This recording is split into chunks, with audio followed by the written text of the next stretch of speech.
লক্ষ্যে আজ ইরানের সঙ্গে চুক্তি স্বাক্ষরিত হবে, যদিও ইরান বলেছে চুক্তির কাঠামো এখনও চূড়ান্ত হয়নি। পাকিস্তান অধিকৃত কাশ্মীর উপত্যকায় প্রতিবাদী মঞ্চ ইসলামাবাদের সঙ্গে আলোচনার প্রস্তাব খারিজ করে দিয়েছে।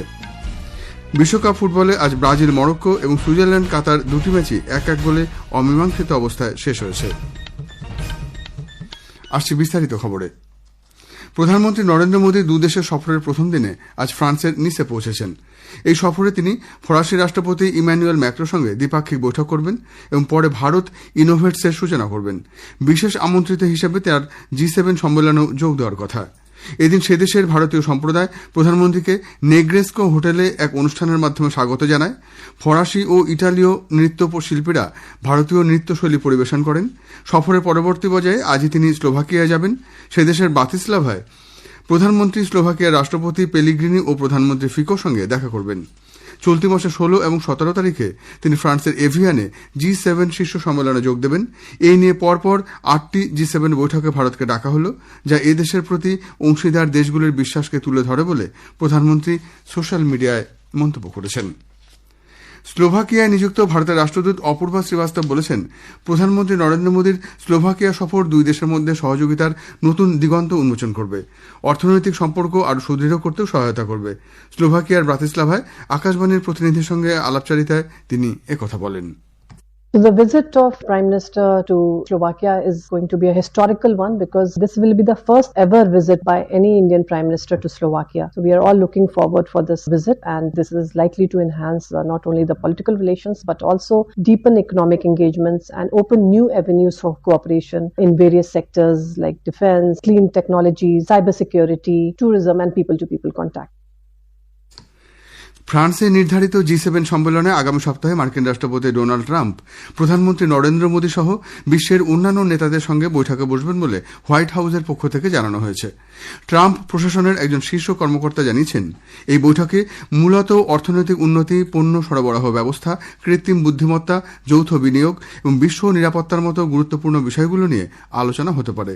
আগামী বুধবার G7 গোষ্ঠীভুক্ত দেশের নেতা, আমন্ত্রিত সহযোগী রাষ্ট্র এবং প্রযুক্তি ক্ষেত্রের শীর্ষ কর্তাদের সঙ্গে মধ্যাহ্নভোজে যোগ দেবেন ট্রাম্প।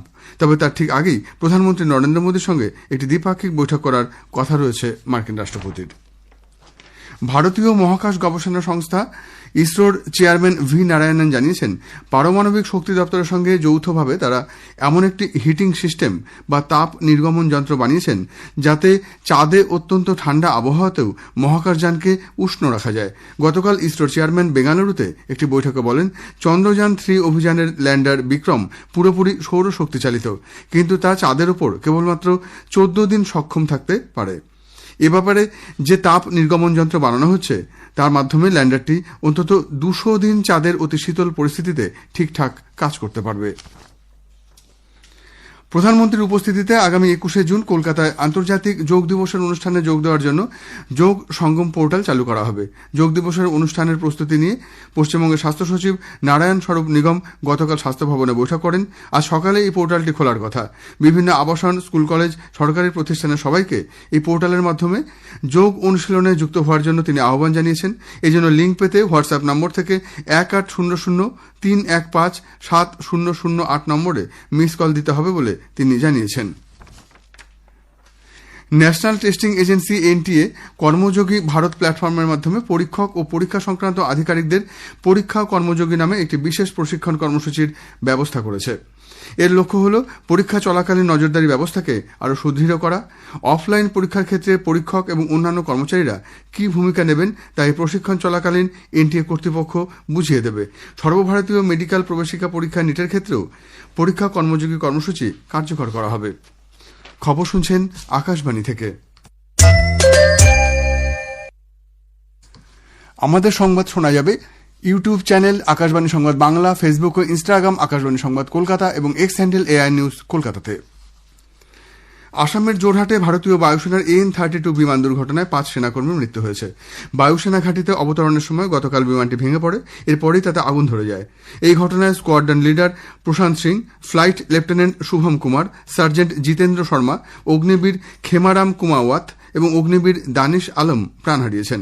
দুর্ঘটনার কারণ অনুসন্ধানে একটি কোর্ট অফ এনকোয়ারি গঠন করা হয়েছে। এই ঘটনায় প্রতিরক্ষা মন্ত্রী রাজনাথ সিং এবং ভারতীয় বিমান বাহিনী গভীর শোক প্রকাশ করেছে।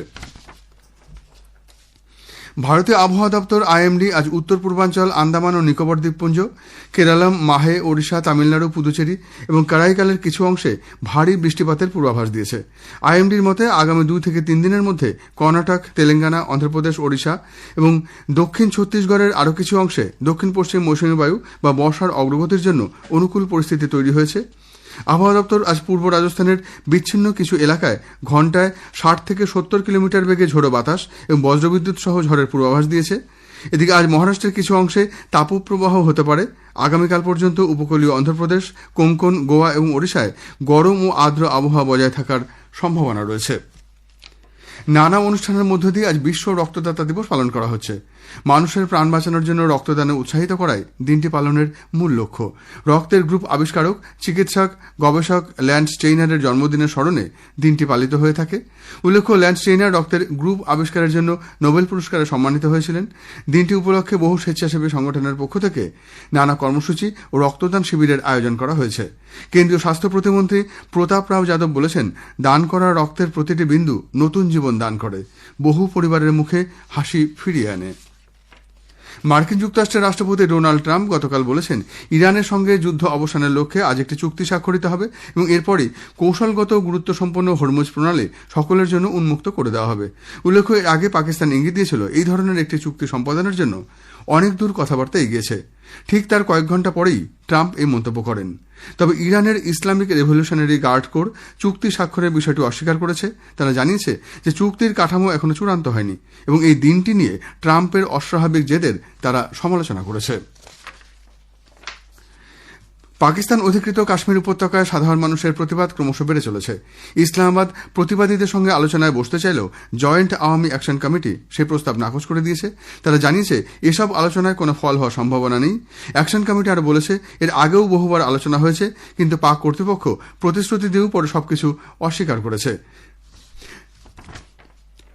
এবার বিশ্বকাপ ফুটবলের খবর। বিশ্বকাপ ফুটবলে নিউ জার্সি স্টেডিয়ামে গ্রুপ সির ম্যাচে ব্রাজিল এবং মরক্কোর মধ্যে খেলাটি 1-1 গোলে অমীমাংসিত থাকল। প্রথমার্ধে মরক্কো গোল করে এগিয়ে দেন সাইভারি। কিছুক্ষণের মধ্যেই ব্রাজিলের পক্ষ থেকে অসাধারণ গোল করে সমতা ফেরান ভিনিসিয়াস জুনিয়র। গোটা ম্যাচে দুপক্ষই কেউ কাউকে 1 ইঞ্চি জমি ছাড়েনি। এছাড়াও সান ফ্রান্সিসকো বে এরিয়া স্টেডিয়ামে কাতার এবং সুইজারল্যান্ডের মধ্যে খেলাটিও 1-1 গোলে ড্র হয়েছে। প্রথমার্ধে সুইজারল্যান্ডের এমবেলো গোল করে দলকে এগিয়ে দেন। দ্বিতীয়ার্ধে সংযুক্ত সময়ে গোল শোধ করেন কাতারের মুহেম। অন্যদিকে আজ গ্রুপ সির ম্যাচে হাইতি স্কটল্যান্ডের মুখোমুখি হয়েছে। শেষ পাওয়া খবরে স্কটল্যান্ড 1-0 গোলে এগিয়ে আছে। গোল করেছেন জন ম্যাকগিন। গ্রুপ ডির ম্যাচে ভ্যাঙ্কুভার স্টেডিয়ামে অস্ট্রেলিয়া তুরস্কের বিরুদ্ধে খেলবে। খেলা শুরু সকাল 9:30টায়। এছাড়া গ্রুপ ইর ম্যাচে জার্মানি কুরাসাওয়ের বিরুদ্ধে খেলবে। হাউস্টন স্টেডিয়ামে খেলা শুরু হবে রাত 10:30টায়। গ্রুপ এফ এর ম্যাচে নেদারল্যান্ডস জাপানের মুখোমুখি হবে। ডালাস স্টেডিয়ামে খেলা শুরু রাত 1:30টায়। মহিলাদের টি-20 বিশ্বকাপে ভারত আজ প্রথম ম্যাচে চিরপ্রতিদ্বন্দ্বী পাকিস্তানের বিরুদ্ধে খেলবে। এজবাস্টনে খেলা শুরু হবে ভারতীয় সময় সন্ধে 7টায়। ধর্মশালায় গতকাল সিরিজের প্রথম একদিনের ম্যাচে ভারত 7 উইকেটে আফগানিস্তানকে হারিয়ে দিয়েছে। এর ফলে 3 ম্যাচের সিরিজে ভারত 1-0 এগিয়ে গেল। শেষ করার আগে বিশেষ খবর আরেকবার। প্রধানমন্ত্রী নরেন্দ্র মোদী ফ্রান্স ও স্লোভাকিয়া সফরের প্রথম দিনে ফ্রান্সের নিসে পৌঁছেছেন। সেখানে ভারতীয় সম্প্রদায় তাকে স্বাগত জানায়। ফ্রান্সের নির্ধারিত G7 সম্মেলনে আগামী সপ্তাহে মার্কিন রাষ্ট্রপতি ডোনাল্ড ট্রাম্প, প্রধানমন্ত্রী নরেন্দ্র মোদী সহ বিশ্বের অন্যান্য নেতারা বৈঠকে বসবেন। খবর এখনকার মতো এই পর্যন্ত। এরপরেই শুনুন স্থানীয় সংবাদ। উইকেটে আফগানিস্তানকে হারিয়ে দিয়েছে। এর ফলে 3 ম্যাচের সিরিজে ভারত 1-0 এগিয়ে গেল। শেষ করার আগে বিশেষ খবর আরেকবার। প্রধানমন্ত্রী নরেন্দ্র মোদী ফ্রান্স ও স্লোভাকিয়া সফর